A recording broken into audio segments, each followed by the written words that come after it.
Salut à tous, Royal Vintage est au Salon de Lyon. C'est la première fois qu'on a un stand aussi important. Plus de 100 mètres carrés, on a 6 ateliers, une quinzaine de machines. Et Charles va nous présenter tout de suite l'activité de Royal Vintage pour ceux qui ne la connaissent pas encore.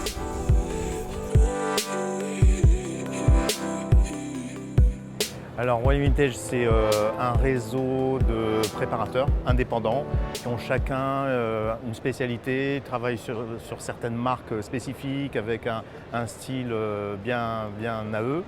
Nous avons aujourd'hui 30 préparateurs qui sont répartis un peu sur tout le territoire. Ça, c'est notre première vocation, c'est de les servir, de les accompagner, de promouvoir ces ateliers, ce savoir-faire artisan un peu de qualité. L'autre vocation de Royal Vintage, c'est de collaborer avec les marques, avec les constructeurs, les équipementiers comme Michelin, Honda, Suzuki, je ne vais pas tous les citer, avec qui nous développons des projets, des éditions, des séries limitées, des projets spéciaux. Et puis aussi la compagnie FMA Assurance qui lance un nouveau produit avec Royal Vintage. Donc c'est une offre spécifique pour les motos de caractère et de collection. Donc on a ce rôle-là d'accompagner les marques et d'être un peu caisse de résonance pour nos partenaires. Ce que fait Royal Vintage, c'est d'engager les ateliers sur une rigueur, une qualité de service, un suivi.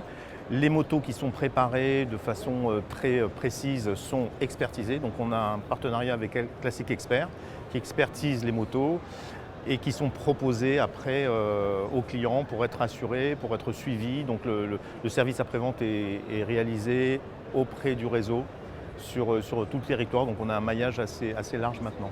On est présent sur plusieurs grands rendez-vous sur l'année dédiés à la moto et notamment à l'univers du custom. Nous serons présents Wheels and Waves en fonction des conditions possibles. Nous serons présents aussi au ACES Experience à Murol. Donc on a eu une première édition l'année dernière avec le Custom Circus, où on a présenté une vingtaine de machines, on a réuni une dizaine d'ateliers.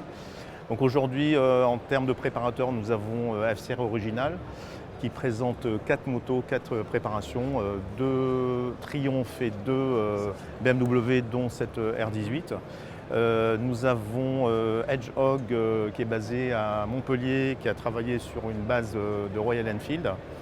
Nous avons BMC, Bretagne Moto Concept, qui présente 3 modèles sur base Suzuki, Yamaha et Kawasaki. Et nous avons aussi donc French Moto Shop qui nous présente une Triumph Bonneville 800. Parmi les préparateurs du réseau Royal Vintage, on a les Hérissons de Montpellier avec un Hedgehog. Salut les gars. Salut. Hop. Oh purée. Ben voilà, c'est Frédéric et Robin. Nous sommes associés depuis maintenant 2 ans, mais le garage Hedgehog Motorcycle existe maintenant depuis 6-7 ans à peu près. On était spécialisé dans la préparation sur motos anciennes et notamment les BMW type flat, etc. Donc le prix des machines est très onéreux. Donc maintenant on essaie de se rapprocher des marques pour proposer des motos neuves. Par exemple, Royal Enfield aujourd'hui sort une gamme de machines à un prix très accessible. Et nous avons développé une gamme complète d'accessoires pour ces motos. Cette Royal Enfield là, ouais. Vous l'avez ramenée, c'est un Scrambler si je ne me trompe pas. C'est ça. Vous avez fait une prépa light pour le salon. Exactement. Vous avez fait quoi exactement dessus? En fait, c'est light dans le sens où tous les accessoires sont plug and play. Donc tous les accessoires se montent facilement.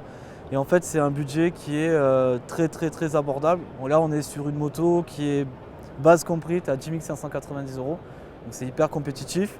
Et puis elle a une bonne bouille quand même, elle est sympa. On a travaillé sur la sellerie, donc c'est une selle aussi qui se change plug and play, donc sur base de selle d'origine.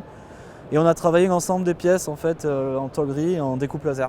Toi Robin, tu es plutôt en charge de la conception des pièces. Tout à fait, je pars d'un dessin à partir de la moto, on fait des gabarits en carton et ensuite on numérise l'ensemble de ces cartons, on les redessine informatiquement et puis on les modélise en 3D. On fait des tests à partir d'impression 3D et après quand le concept est validé, tout ça part en découpe laser ou bien en usinage.